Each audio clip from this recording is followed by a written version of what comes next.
nuk besojnë Zot. Kështu tha avokatja e popullit të Shqipërisë. Kjo deklarata asaj që mboni me mendu. Ateizmi ndonjëherë tingëllon si guxim, dukesh i fortë se s'po interesohesh për dikën që është mbi ty dhe jeton me idenë që e ki krejt jetën dur tuja. Por realisht ateizmi është një boshllëk i brendshëm i veshur me fjalën liri.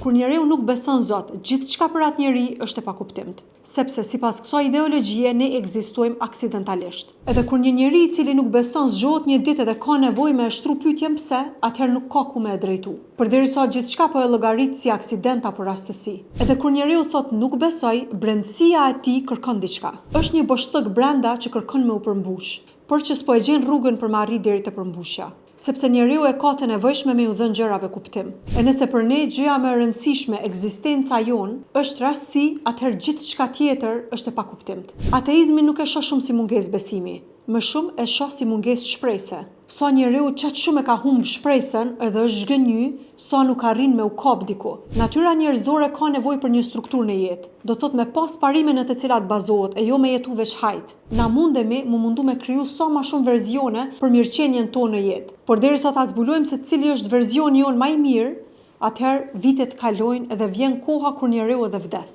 Prandaj, na si krijesa ma mirë edhe ma lehtë e kemi, mu bazu në udhëzimet e krijuesit tonë se qysh me jetu. Se për ndryshe, kur gjos kemi bo, veç jemi t'u lodh kot.